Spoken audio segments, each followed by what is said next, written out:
This is Pet Life Radio. Let's talk pets. So why do seagulls live near the sea?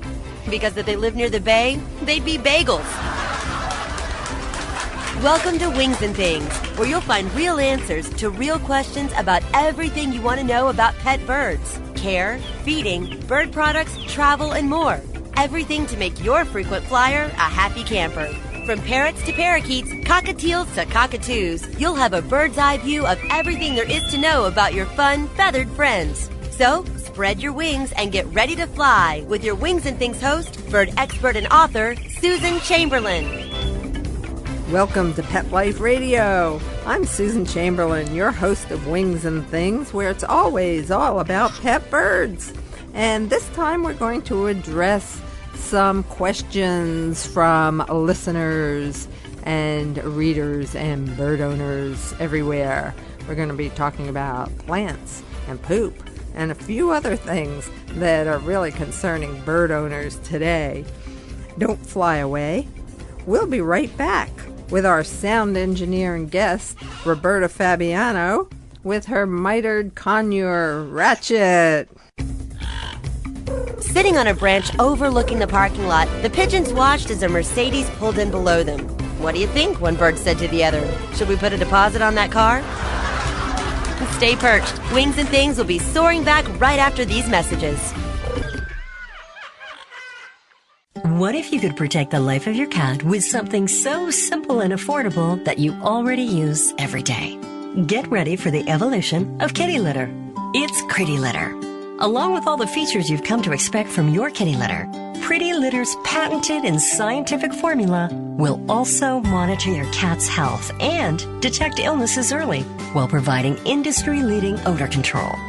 2 kitty litters, same cat, same price. But there's one important difference. Pretty Litter reacts to your cat's waste by detecting health issues simply by changing color. And the key is that Pretty Litter detects these issues before your cat shows symptoms of physical illness or pain, likely saving you major dollars in vet bills while protecting the health of your cat. What do you think, little guy? Ready to switch litter? Pretty Litter.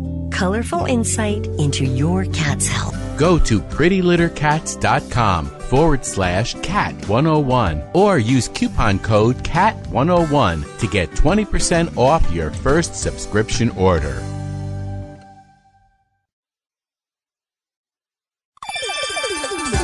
Let's Talk Pets on PetLifeRadio.com. A Frenchman walks into a bar with a parrot on his shoulder. The bartender asks, "Where did you get that thing?" The parrot replies, "In France. There are millions of them." Don't have a canary. Wings and Things is back with more great words on birds with your host, Susan Chamberlain. Okay, we're back on Wings and Things on Pet Life Radio.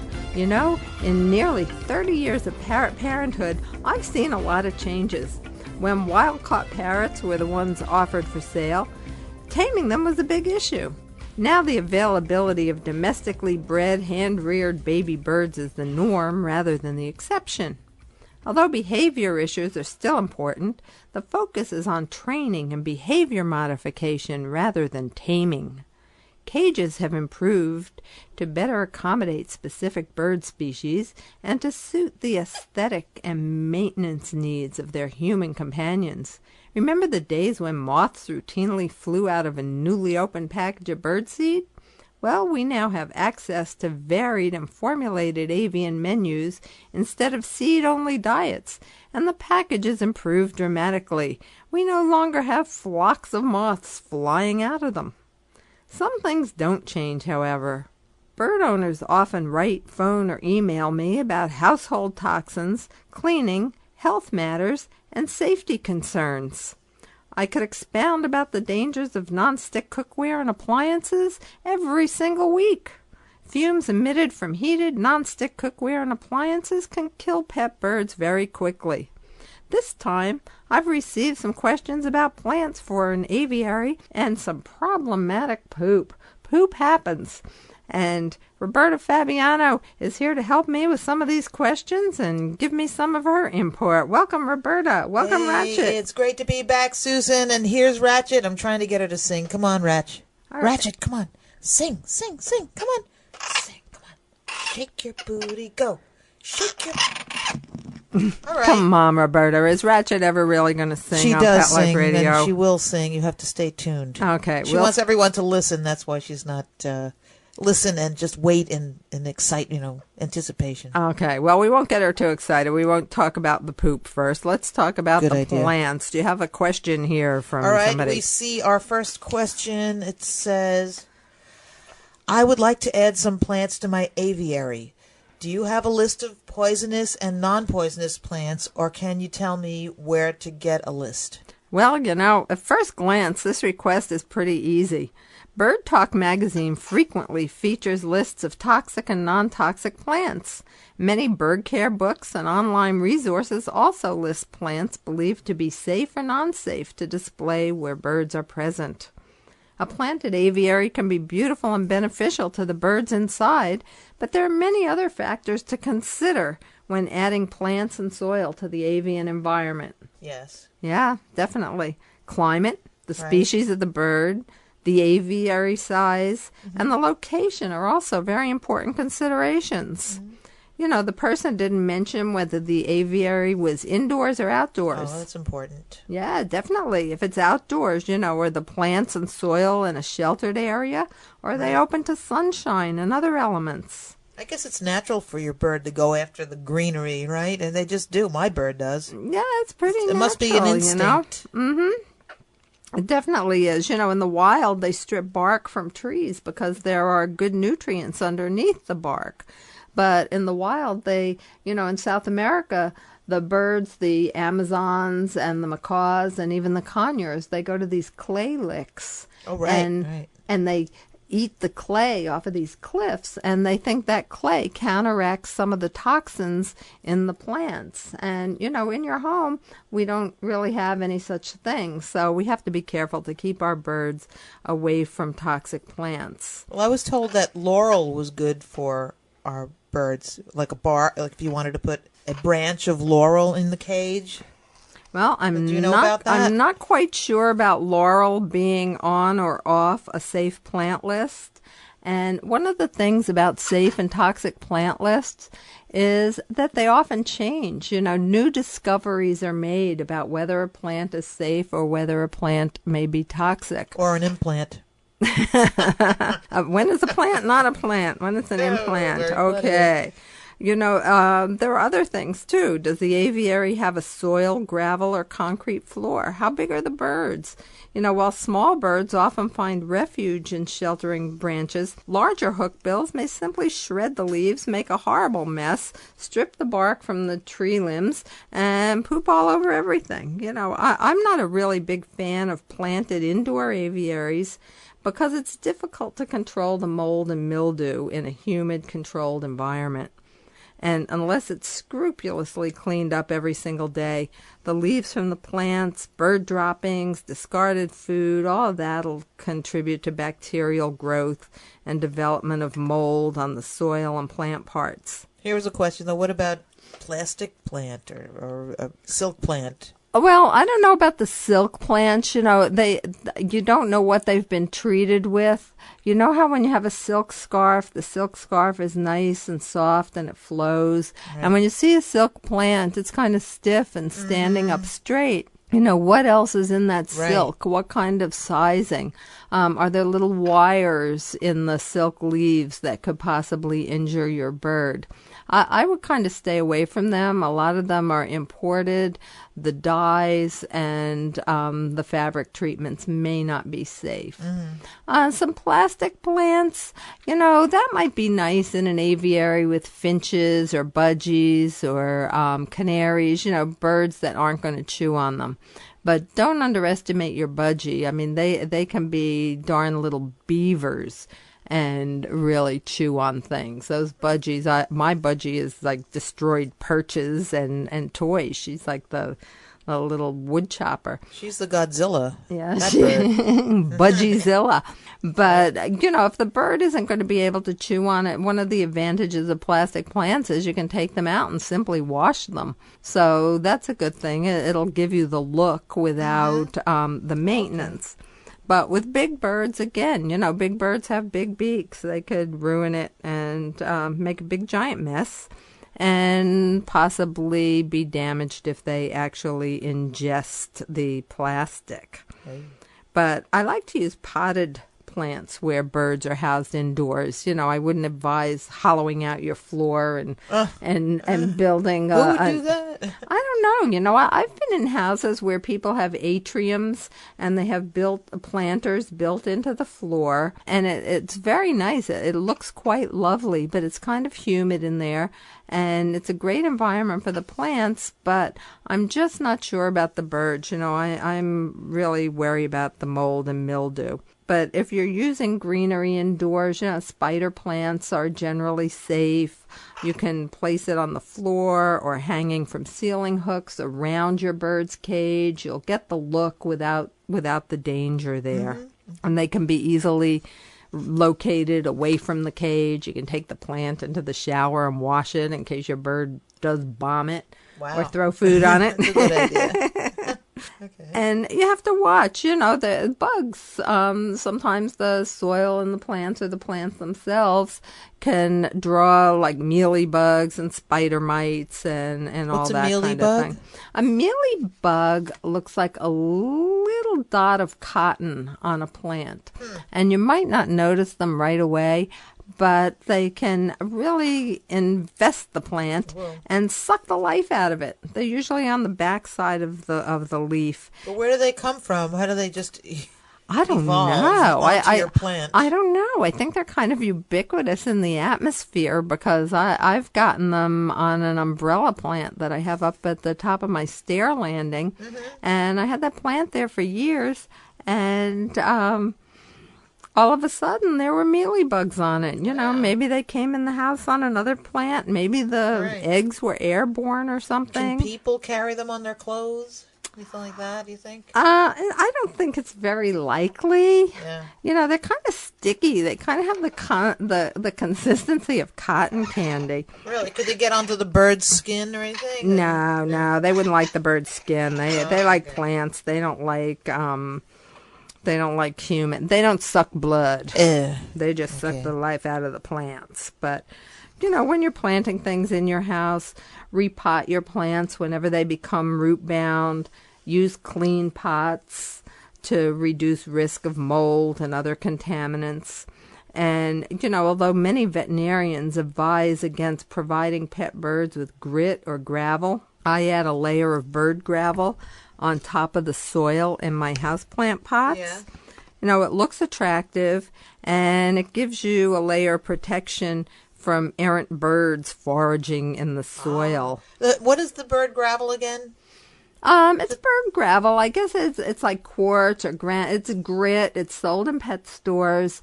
Years ago, people always used to get bird gravel for their birds. They needed for the birds to chew on, or they kind of put it in the crop or something. They kind of eat it and put it in their crop, and it's really been discovered that the necessity for bird gravel really isn't there, and that 1 or 2 grains of gravel in an entire year are usually sufficient.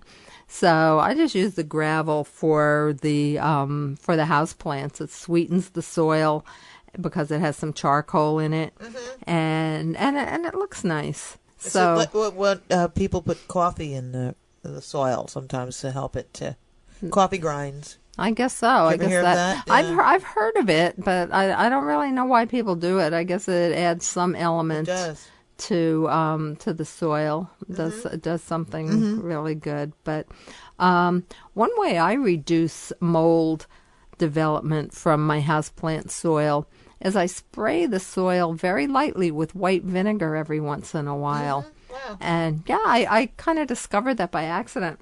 And you know it's not harmful? No, it's not harmful to your plants at all.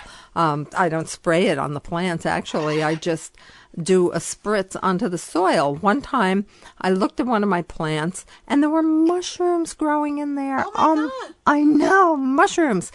And I said, oh, my goodness, this means we got mold spores in here if mushrooms are growing. There's a fungus among us. Uh-oh. So I went and got my spray bottle of vinegar. I always keep vinegar in a spray bottle. I use it to clean cage parts and clean counters and all that stuff. My house smells like a salad.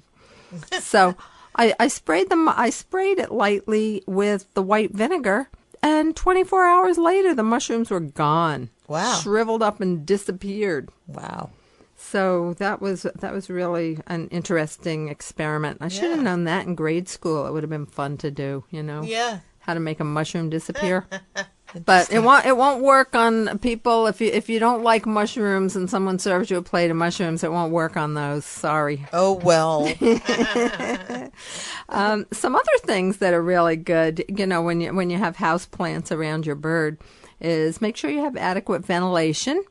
Sunshine is a great purifier, and the use of an air filter is great. It'll help improve the air quality and help filter out, mold and mildew spores that might be traveling around there.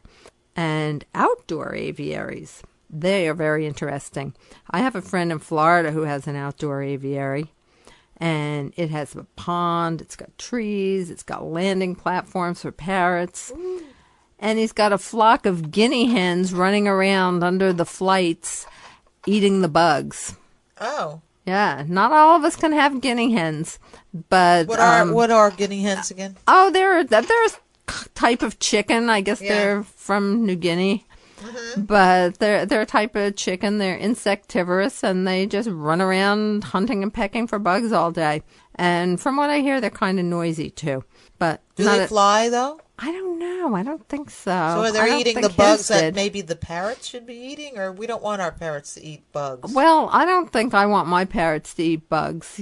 Bugs can be a host for tapeworms. So how do you stop? They're an outdoor aviary. How do you? With screening usually helps. But gnats can still get in there. What if your gnats parrot can eats get a in. gnat? Well, if you've got an outdoor aviary, you're typically not going to be terribly worried about all of that. Hopefully, you've got some insect management in place. And some insects do have their place. Spiders eat other insects. The snakes eat palmetto bugs. And it's just like a whole hierarchy of nature there. So you just have to keep it raked and clean underneath. Create a little breeze. That'll keep the gnats away. A natural breeze will often keep them away. Simply by situating the outdoor aviary in a place that gets adequate ventilation and some sunshine may help keep the gnats at bay. Mm-hmm. when you go to one section outside your house, the gnats may be like really active, and in another area they may not even be there. But if you have a pond in your aviary outside, could you put fish in there? Or? Well, you would want to put fish in there to eat mosquito larvae and other bug life that might land in there. Right. You'd also want to be sure that the birds actually have no access to the pond. That's the question. Yeah, right. Parrots How do you do that? Parrots can't swim. Well, you keep them in enclosed flights around the pond. I see. Although a friend of mine on Sanibel, he's got a really huge flight. I would say it's probably about 1/4 of an acre. And he has fully flighted Amazons in there, wow. And he's got a pond in there. So, if the birds are fully flighted and they're acclimated to the enclosure, I think there's probably very little likelihood that they'll go diving into the pond. Or can you put some sort of mesh over the pond? Is that okay? Yeah, you could certainly put mesh over the pond. That would be a good idea. Yeah. And if you live, in an area near the water where you're going to have herons and things like that flying around, you'll want to make sure that your aviary enclosure is strong enough to withstand their beaks, because they're going to be hunting for the fish in those ponds. Right. They certainly are. Make sure the plants are non-toxic, the trees are non-toxic. Yeah, again, you got to go online, find out. Look, go Bird on- Talk magazine. I remember that article. I cut out little sections of it so I could remind myself. I know, it's important. Some of the plants we typically keep as house plants may be like philodendron. There are some reports that they're poisonous. There are some reports that they're not poisonous. My advice is, hey, if you have the slightest doubt, do not use them. Right. Okay, well, let's move from plants to... We have another question here, right? Yes, here's what somebody Must we wrote. talk about this? All right. The horror of it all. I am a new bird owner. Not me, but whoever's asking this question. All right. I am a new bird owner. Don't we have names of people or no? This person preferred to remain anonymous. Oh, okay. We recently got 2 hand-fed cockatiels that we love. That's good. But how do you deal with the constant droppings? Every time we take them out of the cage, they poop all over the furniture and us. Do we just wipe it up and learn to live with it? Are the droppings hazardous? I have 2 small boys that crawl around the floor, and if I missed a bird dropping, would it hurt them? I hear about birds carrying diseases, and it scares me. The bird dropping that hurt the little boys. Well, poop happens. And as this person has learned, it happens quite frequently.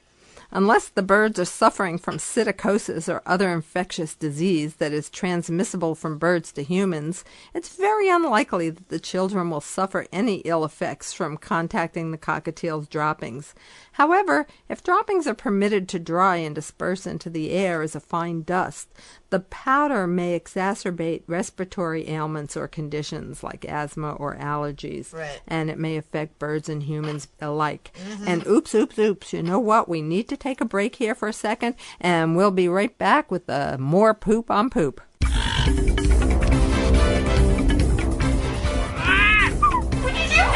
Stay perched. Wings and Things will be soaring back right after these messages. Put on a perfectly possum pet party. Having an awesome birthday or adoption day celebration for your 4-legged pet. Great memories and Instagram-worthy photos. They're available in 2 colorful themes, tropical and fireman. It's a dog's life. Celebrate it with Molly and Bandit Pet Party at mollyandbanditpetparty.com/petlife. Let's Talk Pets on PetLifeRadio.com.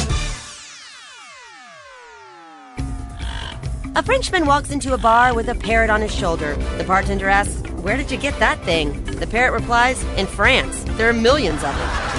Don't have a canary. Wings and Things is back with more great words on birds with your host, Susan Chamberlain.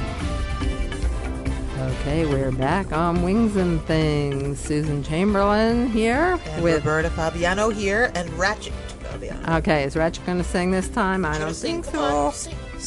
Come on. Sing. Sing Merry Christmas. Come on. Sing Merry Christmas. Not interested. Just some little chirps. Okay, well, we were talking about the poop. The bird poop, those prolific cockatiels.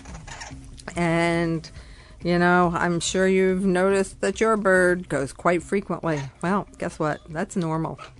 As far as cleaning up is concerned, the answer to the person's question is yes. We do continue to wipe up after our birds as long as we share our homes with them. 28 years of servitude to my own flock have taught me that there are things, though, that we can do to make our tasks easier. Keep the birds away from upholstered furniture. Droppings can often be removed, but depending on what the birds have eaten, stains may be permanent. If you don't want red stains on your white couch, either keep your bird off the couch or don't feed him beets, cherries, or pomegranates. Yes, Good Roberta, idea. how about a suggestion from you here? Yeah. I know you have some. Let's see. Have birds' wings clipped regularly to prevent accidents and escape, and to prevent them from making regular bombing missions around the house. Yeah, we don't want bombing missions around the house. Just because it's green doesn't mean it's pesto. And purchase a gym for your birds to use when they're out of their cages. They'll enjoy their freedom, and the droppings will land on the stands of their stands so that it lands on the floor. It's just part of parrot parenthood. Okay, allow your birds out only in rooms with hard, easy-to-clean floors. like tile, Right. vinyl, maybe, Wood. yeah, sealed wood. I mean, if your wood has the finish off of it and the bird poop's allowed to languish there, it may stain it. Keep moist wipes or paper towels and a roll of toilet paper ready for quick cleanups. Many people have a paper towel holder right there next to their birds' cages. It helps quite a bit. Right. Learn to time your bird's droppings and return them to the cage or stand when defecation is imminent. Yeah, I do that. People always say, how do you know? How do you know? we When do. Cracker's on my shoulder. Yes, a mother knows. Mother knows. A mother definitely knows. Yes. And, wear a special shirt or light jacket when your birds are on you. I have an old terry cloth beach jacket over my clothes when Cracker, my double yellowhead, is helping me around the house. I call it the Cracker jacket. Oh. And it provides her with a pretty firm grip, and it launders very easily, too. I wear a vest. Oh, there you Yeah. go. Yeah, that's a good thing. Do you keep bird treats in the pockets? No, I forgot that. I've not thought of that. Oh, okay. My bird doesn't like treats anyway. Oh, here's one. Here's a biggie. Teach the children well to clean up after their birds. Yeah, that's very important. You want to teach them to do that because, what they learn when they're kids, they'll take into adulthood with them. Whenever I had pets when I was a child, my parents would say, "Okay, you can have the bird, or you can have the cat, whatever it was, but you have to take care of it." And I knew they meant business, so I did. Pet birds aren't difficult to care for, but they do present many unique challenges. Your bird's not just a hobby. It's a lifestyle, Right. having a bird. Okay, we have time for one more quick question. Oh, okay. Or maybe a little lengthy one, but All right. here we go. I am planning a 10-day trip to San Diego, California from Minnesota. I would love to bring my 8-month-old blue-crowned macaw with me. What do I need to know to take my bird on a plane? Do I need a vet checkup for a clean bill of health before I leave? Are blue-crowned conures allowed in California? That's a pretty good question. Yeah, I know. Well, you know what? Whether blue-crowned conures are allowed in California or not, they're kind of proliferating up there in San Francisco, or at least one I know of. One wild one. Featured in the Wild Parrots of Telegraph Hill. That's right. But, yes, blue-crowned conures are allowed in California. But the first thing you need to do is to purchase an airline-approved, under-the-seat style carrier well in advance of your planned trip. You need to call the airlines and see if they even allow birds on the plane in the cabin. I certainly wouldn't recommend shipping an 8-month-old bird. How come? Do you really want to put your 8-month-old No. bird in cargo? I mean, temperature No. fluctuations, stress, the thought of maybe the bird being lost or misplaced. And from Minnesota to San Diego, do they have nonstop flights, or do you have to make several connections? It's just probably too stressful for both you and your bird. But the most important advice I can give to anyone planning to fly with a bird is to plan ahead. 4 to 6 months in advance is essential for international travel or destinations outside the continental United States. Well, you could actually bring your bird to Europe. How Well, could you do can that? bring your bird. You can probably bring your bird to Europe, and it may have to undergo extensive quarantine over there. I wouldn't advise doing it unless you're moving over there Right. permanently. Right. And then your other issue is bringing your bird back into the United know. States. But if you're flying domestically, make plane reservations for your bird when you make your own reservations. Most airlines transport animals and birds in the cargo compartment, but some permit passengers to carry their birds into the cabin as long as the kennel will fit beneath the seat in the plane. Do expect that there'll be a fee to bring your bird on board. When I carried my Senegal parrots on a flight, they were charged only a single fare as they were small birds and they were sharing the same container. Bring a cover along for the carrier, as passenger compartments may be chilly. When a bird travels as cargo, the kennel must be strong enough to withstand the rigors of shipping and spacious enough to permit the bird to stand and rest comfortably. It must be ventilated near the top, and there must be a rim around the kennel to prevent freight from obstructing the vents. Learn which kennels meet these requirements and choose the proper airline-approved container. You have to attach instructions for feeding, watering, and administering medication to the animal, and put those on the kennel. And there should be a label that says live animals. You know, it's very, very important. Do you know what airlines are more animal user-friendly? Well, I just read that Southwest Airline does not permit animals in the passenger cabin.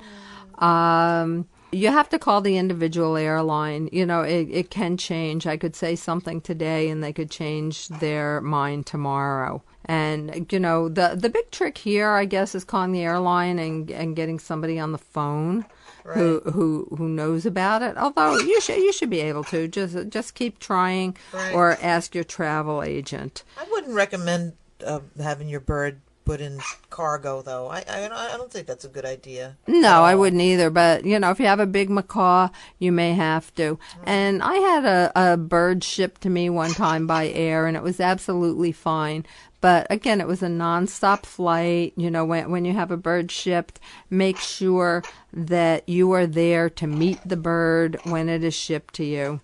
Mm-hmm. And, you know, get your bird accustomed to the carrier, too, before you go on a trip. You don't want to put the bird in the carrier for the first time when you're going on the trip. Good, you know, it'll be stressful. Good plan. Yeah. Absolutely.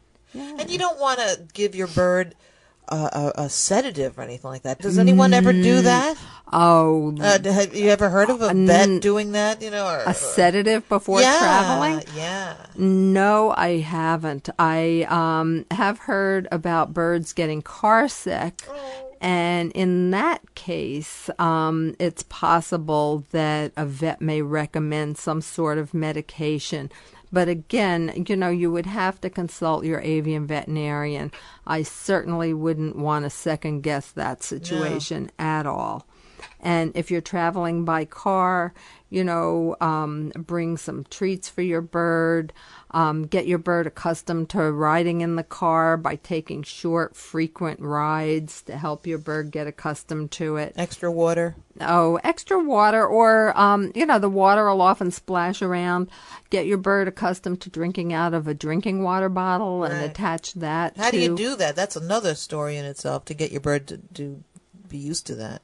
Well, most of them will if you position it, you know, at a proper height above the perch, near a perch. They all have like a little ball right in the spigot, and birds' natural curiosity will lead them to investigate it. Is that why that's there? Partly, and it's also there to keep the water from just flowing out. You know, some of them have a red ball in there to give the bird a little more interest. But most birds will learn to drink from one. But again, be sure that your bird's actually drinking from it before you depend on it. And bring some nice juicy fruit and vegetables for your bird when you're traveling. If the bird doesn't drink the water, if the water splashes out, you know, with the motion of your car, you'll have some grapes and a half an orange and a piece of grapefruit and some apples and, you know, things like that for the bird to eat. And they'll get plenty of water out of that. Oh, good. Yeah, they certainly will. Well, you travel. You make short trips with Ratchet all the time. Oh, there's Ratchet. She's complaining. She's saying, I don't want to do that anymore. Yes. Don't you even talk about it. What doesn't she want to do? She doesn't want to go on a trip. Doesn't want to travel anymore. She doesn't want to travel. She's such a diva. But you can find more about traveling with your pet bird at about traveling abroad and back home with your pet bird. Go to U.S. Fish and Wildlife Service's website. It's www.f as in Frank, W as in William, S as in Sam, .gov, G-O-V. And you can also go to APHISUSDA.gov. That is the animal care and the U.S. Department of Agriculture. And your website there is www.aphisusda.gov/AC. That's www.aphis.gov/AC. And you'll be able to find more information about traveling with your pet bird internationally. Domestically, you may need a health certificate for interstate travel. It's always a good idea to have it. It's a good idea to get vet referrals for your itinerary. Ask your avian veterinarian for a referral of somewhere along the road. Consult the Association of Avian Veterinarians website, or consult Birds USA. That's a publication of Bird Talk magazine for veterinary and bird club listings, and call ahead to verify hours and availability. Bring your health certificate if necessary. Have your bird's wings and nails clipped before you go on a trip. Do you have some ideas here, Roberta? Did we mention about the coagulant powder that we should probably carry with us? Oh, when we're traveling? In a first aid kit. Yeah, if your bird catches a nail or chips its beak, during the trip, you'll want to be able to stop the bleeding. So you'll want to bring some coagulant powder, or even just some, what do you call it? Tell It's not them. flour. Yeah, what is it? Cornstarch. Cornstarch. Yeah, okay, that works? Yeah. Wow. And, a friend gave me a really good idea for stopping bleeding. She put a towel or over her hand, or a glove on her hand, and sprinkled it with cornstarch, and then got the bird to step onto her hand. So as the nail gripped, it got the cornstarch on the chipped nail, and the bleeding stopped. Oh, that's so good. She didn't have to go through the trauma of restraining the bird. Right. But yeah, bring an avian first aid kit. Know how to use it. Right. And bring some drinking water from your home, too, for the first couple of days, because your bird may be sensitive to other other water supplies. And don't forget to bring a knife, too, because that's always one of those things you forget about if you want to cut some nice fruit. Sure, you want to cut up the fruit and vegetables. You need to have your knife. You won't be allowed to bring one on a plane, though. You'll have to use those little plastic knives from the airplane. Right. And a light colored cage cover for daytime travel. I always like to cover my birds with a white cover so they can perceive daylight. What about a portable stand? Yeah, you could do that. You can certainly bring a portable stand and a tabletop one. Bring some paper, maybe some wax paper to put inside the bird's cage. And how about playing some music? How about some music for the bird to calm him? Like preferably, there's a great song I know. Dogan, Connor, and Tupelo. Oh yes, the birds love that song from the Wild Parrots at Telegraph Hill. Yes, play that in your car. Soothing music in your car. Don't have the car vibrating with hip hop. That's because they love it. Yeah, the birds love it, but maybe not on a trip. And last but not least, make advance reservations for hotels and motels. Find out who's bird friendly. Yeah, find out who's pet friendly. Well, I think we've run way over on this edition of Wings and Things. But thank you, Roberta, for being here. We're happy to be here once again. Yes, say it's bye-bye? The best. Say bye-bye. Say goodbye, Richard. Say bye-bye. Bye-bye. Say bye-bye. See you later. See you later. She's licking the microphone. There you go. She's not going to say anything. She's just going to lick the mic. Well, anyway, thanks again for tuning into Wings and Things, and email me your questions and experiences with your feathered friends. Susan at PetLifeRadio.com signing off. Thank you. Join us every week on Wings and Things with your host, Susan Chamberlain, and get a bird's eye view of everything there is to know about pet birds and how to make your frequent flyer a happy camper. Wings and Things, only on PetLifeRadio.com.